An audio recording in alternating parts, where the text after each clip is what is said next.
Good day, viewers. Welcome. Today we're going to be discussing structures. Okay, so in technology, we will be looking at the different types of structures. We'll be discussing 4 of them, and we'll be going through what they are, examples of them, and what makes them different from each other, as well as what makes them almost the same. So without further ado, let's get into structures. If we look at what structures are, then we're basically asking, so structures are natural or it's man-made constructions that are designed to help, support, protect, or enable movement. Right? So these are things that keep us nice and dry and warm. It helps us cross water, and it also protects us. So that is what structures are. So we are going to be looking at 4 types of structures. All right. The first one we're looking at is a frame structure.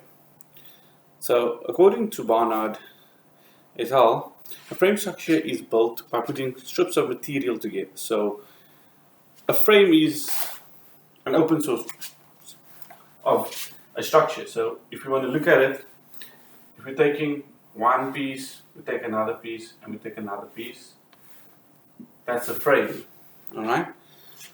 We can use different types of materials. We can use wood, metal, plastic, concrete. You can even use, tiles, granite, things like that. Frame structures form a base so that it can sort of support other structures as well. And then that is for us people as well as in nature it occurs. Right, so some good examples of frame structures are, for example, a ladder is a frame structure because it has pieces of material joined together, strips of material. Another one is that can be a train track as well.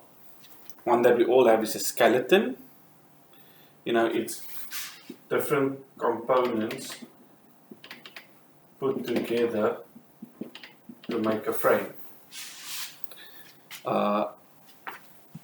Next up, we're looking at shell structures. So it's in the name. A shell structure is there to protect. It's something hard on the outside and it protects something soft on the inside. So the most common example we can use is an eggshell. Hard on the outside, but soft egg on the inside. Alright? Shell structures are, like we said, is exterior or outside. And some of the natural occurring shell structures are those that we find perhaps on a crab, or a lobster, or scorpions. Others we see natural as well as an eggshell. But some man-made shell structures, right, could just be a form of a shelter. If we have a little roof to stand under, or when it rains, or for when the wind is blowing, that's what we can call a shell structure.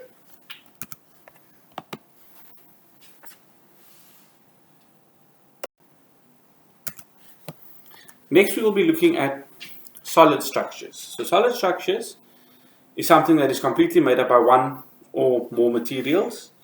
It's solid in that it has no holes in it. Okay, solid structures are usually heavy. They're quite strongly made, and certain solid structures that are made from certain materials can last a very long time. Some examples that we're going to look at for solid structures such as your rocks and mountains. They are quite strong. We're looking at clay and concrete walls. Another good example is a dam. So if you have a dam built across where there's a river, means the water gets blocked by the dam, right, which is a solid structure.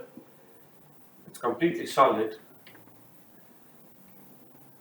It's a solid structure. All right.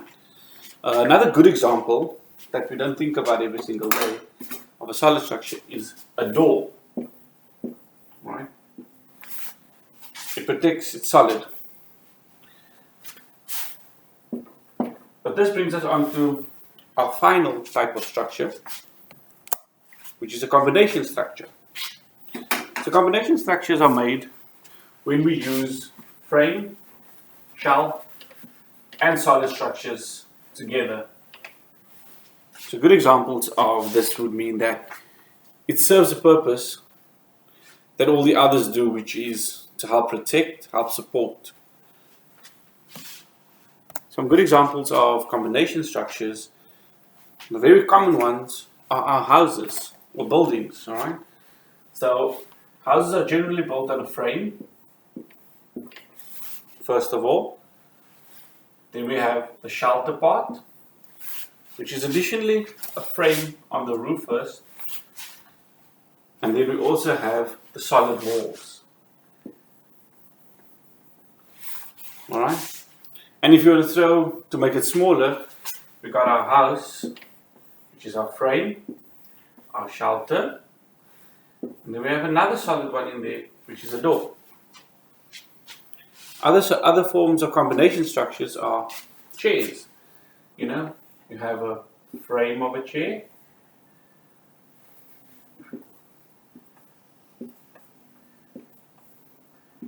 frame of a chair,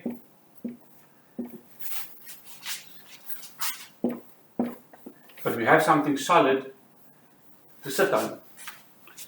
You know, that's our combination. So other good examples are what we have in Cape Town and in South Africa. It's not everywhere, but a bus stop, you know. It's got a frame, which is generally looks something like that.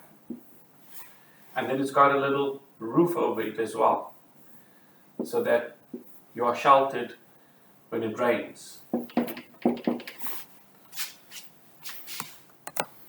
So that is our 4 different types of structures. We have frame, shell, solid, and combination.